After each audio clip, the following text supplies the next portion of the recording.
Welcome back to 9/11 TruthCraft. 9/11 TruthCraft is a video series for people like me who want to know what really happened on 9/11. So this is my 16th episode, and I've started a few other episodes, but I realized that I had to make some changes to the map before I really progressed. And so I just wanted to start out here where the series began to show you, yes, this is still Rockefeller Park. Here's still some unfinished buildings in the background.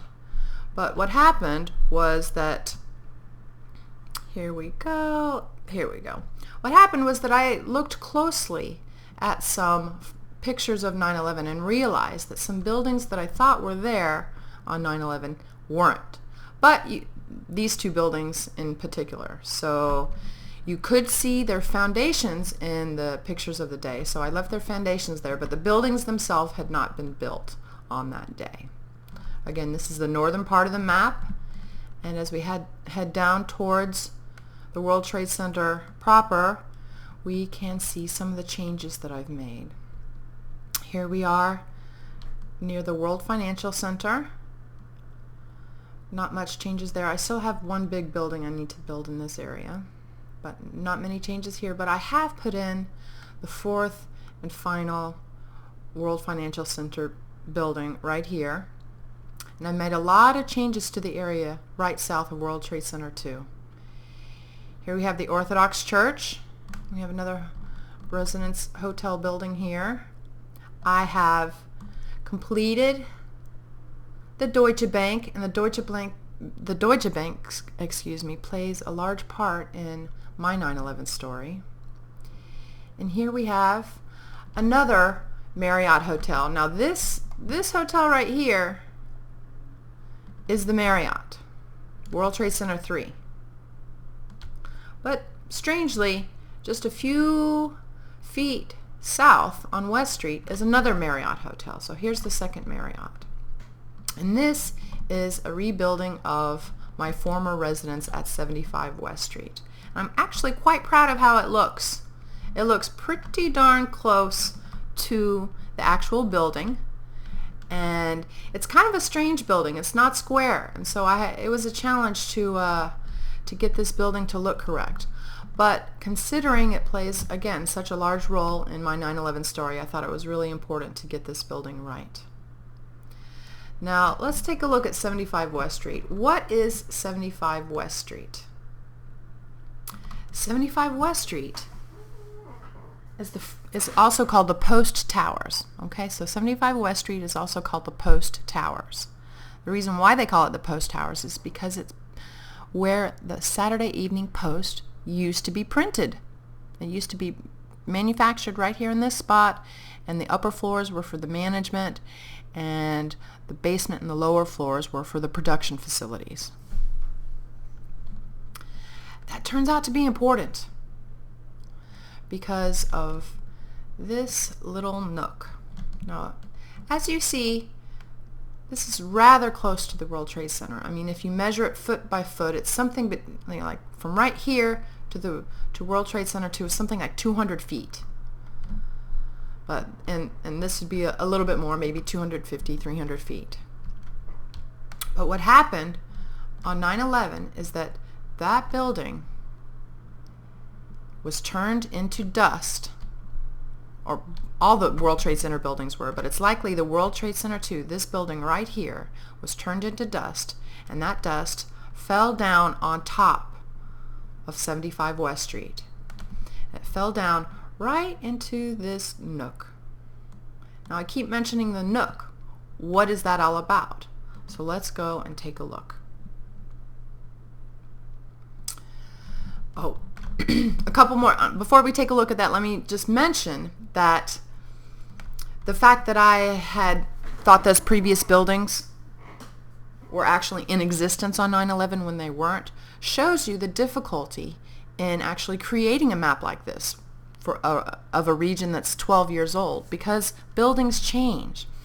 And for a lot of the buildings, I'm able to check Google Maps and double check my work and see how it looks. But if you were to check Google Maps, this building would not be here. The Deutsche Bank is gone, and right here is a very tall building, the W Hotel. So if you double check on Google Maps, you'll see that this area is not quite exactly, it doesn't look like what it looks like today, and that's because they built some buildings here. But on the day of 9/11, it was pretty flat.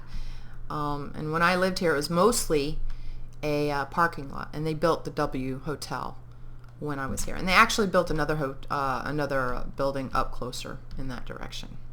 Okay, that just shows you that Google Maps is good for knowing how to, or helping you design buildings that are currently in existence, but it's not really any help in designing buildings that are no longer there. Okay. So again, 75 West Street. If you go into 75 West Street, whoops, I destroyed the door. Whoops, sorry. If you go into 75 West Street, the interior I haven't really designed very well. But I just wanted to show you where my apartment was located in this building. So here we are. So here's my two little pups. One of them has his face in the in the wall.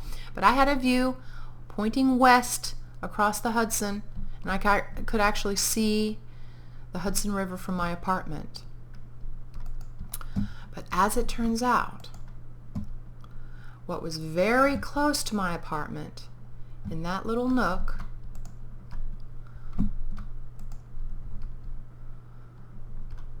see that little nook that I showed you on the outside? There was this area in my building, which my apartment is right here. Not exactly right here, but my apartment is right here. So as it turns out, this hole was very important, and it turns out that for all of my years of searching, I finally found the World Trade Center dust just a few feet from my apartment in 75 West Street. What happened was that when the World Trade Center came down, the dust came into this little hole and settled onto these concrete ledges. And I will show you some more pictures, but I just wanted to show you exactly where, I'll repair that later, exactly where I found the World Trade Center dust. I'm in creative mode, so I keep destroying my doors. I'll fix it all back up and check back with you later. Okay, so I fixed the doors that I broke earlier, and now I'm about to do what I did every single day and night while I lived at 75 West Street, which is to take my dogs on a walk. And as I would take them on a walk, come on, Paris, Helen, whoops, zap, come on, come out the door, there we go. So I would take my dogs on a walk every day and night in the neighborhood. Come on, little puppers, come on, let's go. And every day and night I would pass by this building. Of course, there's a lot of construction going on over here, and all of Ground Zero was blocked off. But I would walk around. And right here I need to change this. There's some buildings here that I eventually need to put in, but so I would walk my dogs in the neighborhood, and every now and then I would smell the World Trade Center stench. And it took me a long time to figure out that what I was smelling was this building. If you remember, the Deutsche Bank was destroyed. Well, it wasn't destroyed, but it was damaged on 9/11. This part of the building, this part of the building was, it looked like a piece of the exterior of World Trade Center 2 was sticking out of this part of the building. This, if you remember the sites from Ground Zero, this building was covered with a huge American flag for much of the reconstruction process. But really, what that flag was doing was it was hiding what was going on in here. Not on purpose necessarily, but what it did was it hid the damage that was done to this building. And so most people got the idea that really only 2 towers were damaged that day. Or 2 towers were destroyed, 1 and 2. When let's have my dog sit, because I don't want him to fall off a tall building. So most people think that simply World Trade Center 1 and World Trade Center 2, 1 and 2, were the only buildings damaged on that day, or they just haven't given it much thought. But as you know probably from your own research, if you're watching this show, you're not a noob. You know what's going on. World Trade Center 3 was destroyed. World Trade Center 4 was, mostly destroyed. Only the north wing was left over. This part of the building was completely gone. 5 had all kinds of damage done to the interior of the building, circular holes down in there. World Trade Center 6, very strange. World Trade Center 6, it was almost like the process was stopped after the building was partially destroyed. The interior core of World Trade Center 6 was completely gone, and only really the exterior remained. And that is part of what has led me to conclude that the World Trade Center buildings were destroyed from the inside out. As you know, those little glitches there is the map loading, just in case you want to know. Those buildings are there. It's just, for some reason, the Minecraft is slow to load. But anyway, so these buildings were turned into this dust that that fell down and covered the area. And in fact, there's this one picture of the first hit of World Trade Center 2, and the dust is coming down this direction. And there's also plenty of pictures of 75 West Street covered in dust and debris. So I feel that this is quite good evidence that, in fact, the dust that I found located at the bottom of this little shaft on the concrete ledges inside is, in fact, the dust that came from the World Trade Center. Went from here all over the place, but also down into this little hole. I wanted to show you a few more pictures of the shaft that I'm talking about, this hole, and talk to you about what I found in it and why the shaft existed in the first place. It's because there were printing presses in the basement. The Saturday Evening Post manufactured the magazine on site. So this shaft, you can see at the bottom, there's a little ventilation duct that goes to where the printing presses used to be.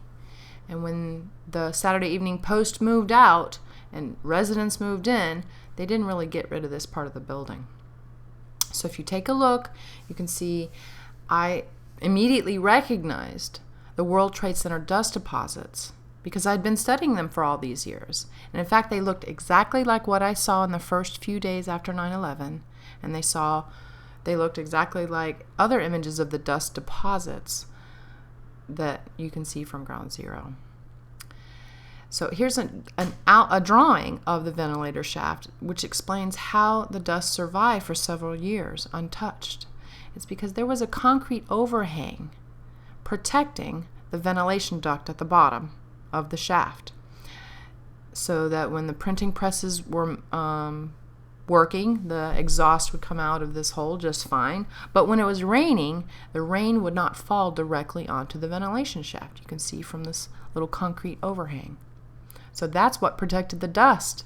So the dust sat in there for several years before I found it. But I documented my find. I'm very confident that this is World Trade Center dust. And in fact, here's my very first piece of dust that I was able to find. And in the background, you can see that ventilation shaft, or the silver ventilation shaft right there. Anyway, it was an amazing find, and I'm very glad to have made it. The second issue I wanted to talk about was the Deutsche Bank. I told you I smelled the Deutsche Bank years and years later, and that is true. That puzzled me until I found this article in April of 2009 that described that a device inside the Deutsche Bank meant to keep smoke from collecting in the building wasn't working. That's why I was smelling the World Trade Center stench as late as April in 2009.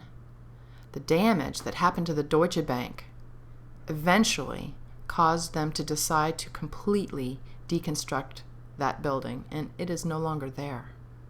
I'll talk more about this later, but right now I have to go, and I invite you to continue watching and to donate to me on PayPal. Thank you so much.